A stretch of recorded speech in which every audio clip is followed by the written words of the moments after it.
Okay, hey Tube.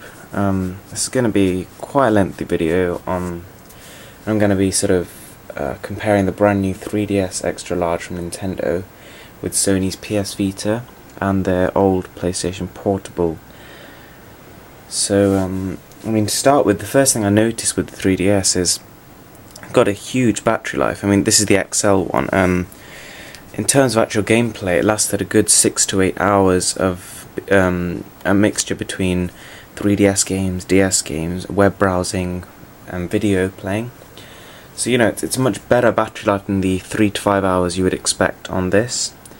So it's a really big battery, and obviously they do have a lot of room to put that in, and they've done it well. It's a big improvement over the original 3DS. And so now what we'll do is we'll just sort of give you a quick gameplay demo. So on the PS Vita here, what I have is Mod Nation Racers, the demo of it. I'm just gonna sort of run it for you so you can see what it looks like and how it plays.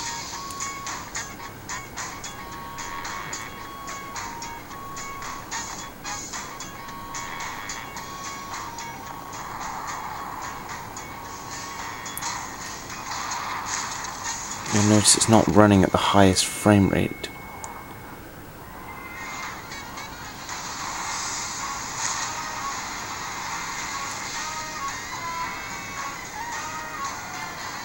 Nothing special about the soundtrack.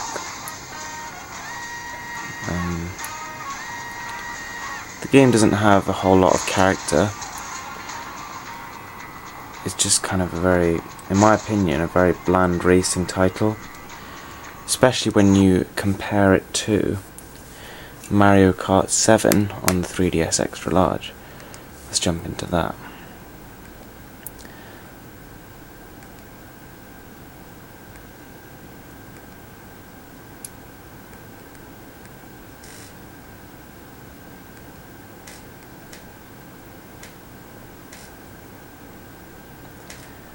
So the 3DS has a much well, the screen it's got a lower resolution than the PS Vita, but it actually still has to output at 800 by 240 due to the 3D effect, so it basically has to reproduce the same image twice. But if you've not seen gameplay from the 3DS, you'll be able to tell straight away that it's a big jump above the original DS. The actual hardware is about 4 or 5 times as powerful as that of the original DS. But you would be surprised to find out that the PS Vita's hardware, on a very general sort of comparison, which is not totally fair, but it's about 10 times the power of the 3DS's hardware. The PS Vita, it can produce almost similar quality to the PS3, theoretically. But the thing is, and the thing which surprises me, is, even though it's got a lower resolution, nowhere near as powerful, this 3DS game, Mario Kart 7, is a far better game, even visually, than Mod Nation Racers. And Nintendo tend to have, they have a habit of being very good at optimizing games with maybe not the best hardware, like with the Wii. They made some very, very decent games on that platform, even though it was a very weak platform. And they tend to make the most of what they have, maybe a bit more than Sony. So if you noticed, Mod Nation Racers was struggling at 30 frames per second. There were large dips. It really wasn't doing good. And basically, the Mario Kart 7 will run at literally a solid 60 frames per second, and it looks like it's a very charming game. It's got a very nice character to it. It's very joyful, it's playful, it's kind of inviting, and the characters are all very happy, and it's quite uplifting, really. So I suppose that's more to do with the game than the console itself, but that's actually, those two games that I just showed you kind of demonstrate what my overall impression of the system is. So the PS Vita, really powerful hardware, great potential, but the actual software on it really is just not up to the same standard of the 3DS. And I've only had the 3DS a day or two, but I've just been so impressed with the optimization and the actual support for the device. On top of that, you know, the 3DS library is, you know, it's expanding really quickly. You know, there's, you know, big games like Monster Hunter coming out, which is going to sell loads of units. I mean, already the 3DS sales are about 4 times that of the Vitas, and it's probably because they had quite a large price cut actually, not so long ago. But basically, yeah, 3DS is doing a lot better than the PS Vita, even though the original 3DSs did get a lot of returns because of eye strain, and apparently they're also unsuitable for children under the age of 6, because they can permanently damage your eyes or something. So, word of warning. And on that note, I will say that when you actually use a 3D effect, it's amazing, and it works very well. But, watch this, sorry, turn it on. Now, there's this profound black line effect, which is, when you actually get your angle right, the 3D looks very impressive. But you turn the console even an inch or so in a different direction, and suddenly your 3D effect gets all messed up. You get black lines going across your screen, and your image looks very blurred. So, you know, not only is it very off-putting, but it also does hurt your eyes. So, on that note, if you're not a very steady player, should I say, for want of a better way of saying that, if you feel like you can't hold a console straight, you know, you're going to probably not use your 3D feature at all. Because there are some games like the Super Mario Brothers 3D Land where it's actually a very useful feature, not just like a gimmick. But this 3D effect, and it is the same on the original 3DS and the XL, and it will it will annoy you if you can't hold the console still. And I found that problem quite irritating, especially in online games, which obviously there is a very good online capability with the XL, but more on that later. So in terms of, I mean, the actual store that's available, as we go on to the Vita, we have the PlayStation Store, and we compare it with Nintendo's eShop.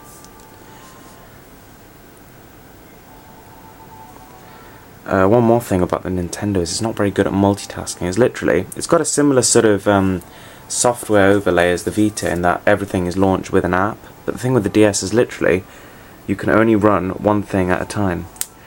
As soon as you try to do multiple things, you have to basically close whatever it was that was previously open. Okay, so return to home, do this.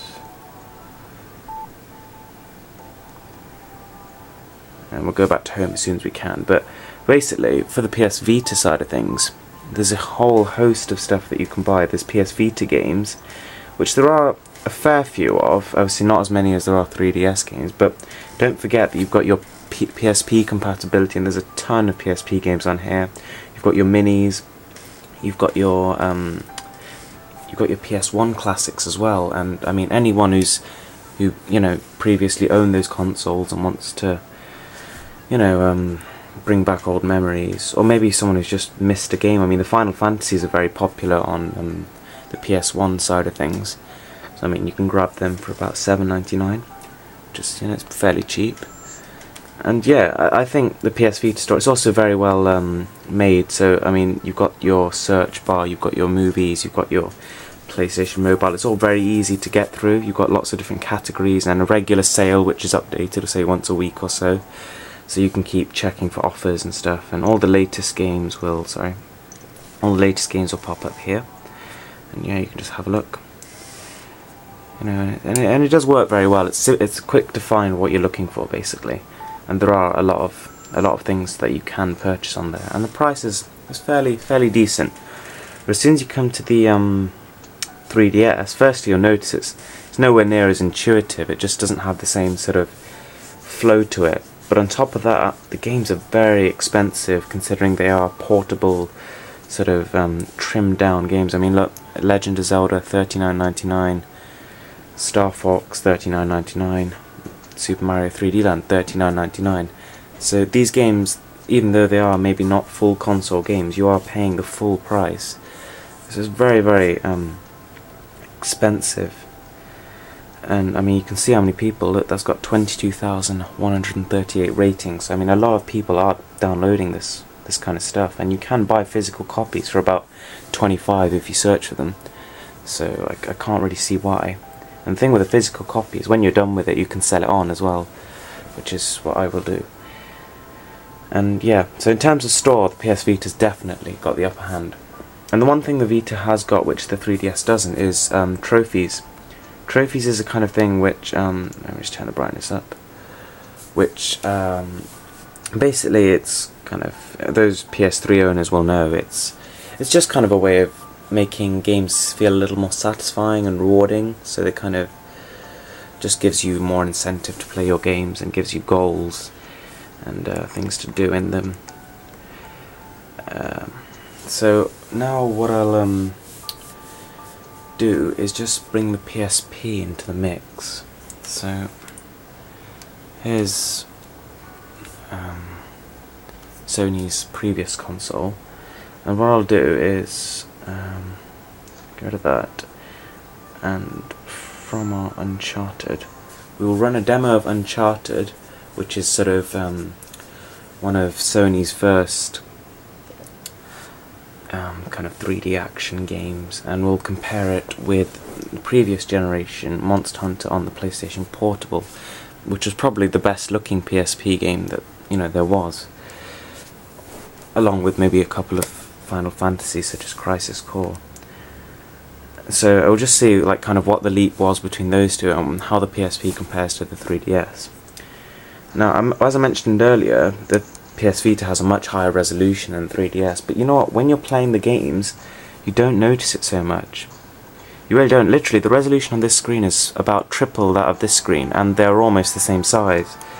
But you don't notice it because of the fact that the optimization is so good on this, and also a lot of the Vita games are not actually created at the native resolution, just because either the game is too demanding to run at that resolution or is not upscaled properly, so it just doesn't look right, and sort of a lot of the games are very blurry, a bit like Modern Nation Racers, etc. But I mean, Uncharted is a very good looking game, so you would be forgiven for thinking it's kind of a PS3 title.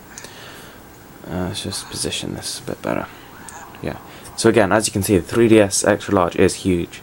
It is the size of both of those consoles put together, which says something. And the fact that literally I bought this for £130 off eBay, brand new, and the Vita sort of retails for about £220. So you really do have to think whether it's worth it. Okay, so here's Monster Hunter on the top, and there's Uncharted on the left, and Mario Kart just for the lulz. So instantly the screen is a lot smaller on the PSP, colours are nowhere near as vivid, controls feel outdated, you have to sort of use obviously one analog stick, and obviously the games are not most optimised. But obviously, a fairly good looking game for its time. Don't forget the PSP was released back in 2005, so it's been a while. And here we have Uncharted. It feels very natural with the two analog sticks. The game actually looks gorgeous, and the camera doesn't really do it any justice. It kind of implements the touchscreen quite well, but I mean, I think this is more of an add-on just to show that Vita's functionality can be useful sometimes. It's not something that you'd probably use, especially hardcore platforming fans. Yeah. There is definitely, there's a huge leap. With these two right next to each other, there's just, it's a world of difference between the PSP and the PS Vita. And it's very difficult to compare this and that, just because of the fact that, well, they're made for different audiences really. The PSP was a very hardcore multimedia device, whereas the DS was focused solely on games. And people said, well, it can't internet browse, it can't watch you can't watch videos on it. It didn't have a camera, It was literally a solo gaming unit. Well, with the 3DS Extra Large, you would actually be surprised how decent the web browser is, as I'll show you now. And it's not fair to say that it's only a a gaming device, because to be honest, I mean, it's not maybe as good as your laptop or anything like that, but it's a fair browser. So we'll search something, and also the keyboard on here is actually very responsive. So let's search Apple. Search. It's fairly quick. I mean, obviously, again, it's not the sharpest screen, but it does get the job done. And another useful thing is when you do a sort of scroll, you can see on the upper screen as well what it is you're looking at. You can zoom in. So maybe we go to Apple here. And it's definitely not a slouch. And even though this is a resistive touchscreen compared to a capacitive on the Vita, with the stylus it does feel very slick, and it does flow, should I say. There it is. It's very smooth. And yeah, I don't know how well it shows through, but it does work very well, this browser. It's a decent alternative, so you don't have a tablet PC, or maybe not even a laptop. You know, you can sit in the living room with this 3DS and browse your just whatever it is you want to browse. But yeah, I wouldn't recommend the eShop on here. It's a load of rubbish, to be honest. Nintendo's also built in a few little things you can do if you say don't have any games, or just a bit bored of your current games. You can take 3D photos, you can record sounds and edit them in its own inbuilt software, and you can take 3D video as well. And you know, they're a bit of fun to start with, but it's not something you can really continue to use. And it's the same with the PS Vita. They've got quite a few little apps that you can play with for a bit. They've got their Paint Park, they've got their Skype, YouTube, etc. And they've got, you know, the Near and Welcome Park and Treasure. What was it called? Treasure Park. Yeah. There's just little mini games you can play which will use the Vita's touchscreen and Near functionality, etc. And I mean, I don't know if you can tell, but the PS Vita screen is brighter than this, but it's not major. And I say again, the resolution is not a huge factor. So if you're looking for like a super sharp multimedia device, don't instantly think that the Vita is just gonna be the one for you, because I was actually surprised with the DS. It's actually very good for watching videos on and stuff. It's not obviously the same as this, but it's no slouch again. So maybe in terms of price to performance, the 3DS would have the upper hand. So I've talked about that, and it's pretty clear that PSP is outclassed. It's got no unique features when compared to both of these. So let's get rid of that. And well, if you've got to this video, you probably realise that 3DS Extra Large is a pretty big upgrade from the 3DS. You know, for about the £30 difference, you get about 90% bigger screen on the top, and then a 90% bigger screen on the bottom as well, I think. So, you know, much larger screens, you know, huge. In fact, when you first open the 3DS XL, you'll be pleasantly surprised by how big it is. You know, we'll just go on to erase just so you can see the full screen.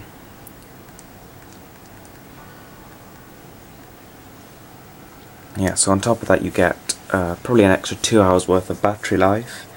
You get enhanced colours.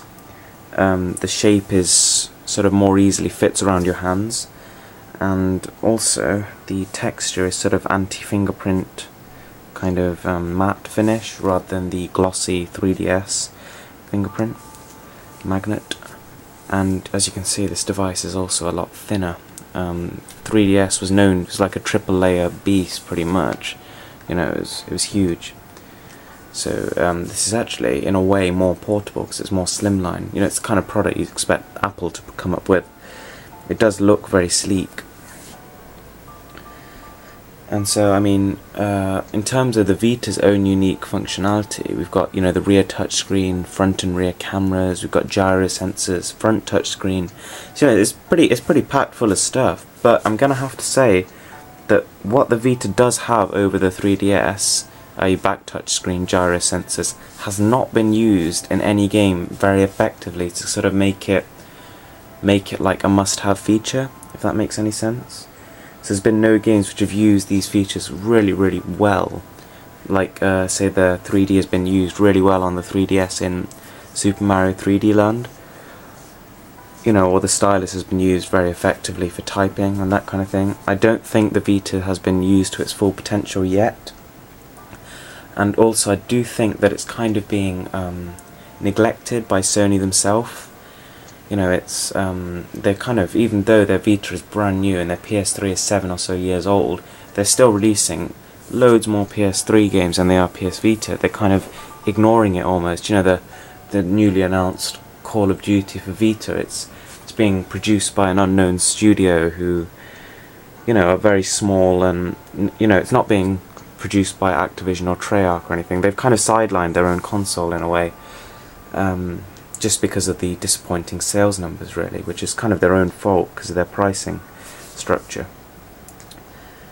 So what I'll say is, at the minute, I'm going to conclude with saying that the 3DS, especially the extra large, is a better console than the Vita. And I am by no means a fanboy. You know, I was very impressed with the Vita as well when I first sort of it's impressive. When I first unboxed it and sort of reviewed it, I was very impressed, and I still am. It's a very impressive piece of kit, especially when you compare it to the PSP.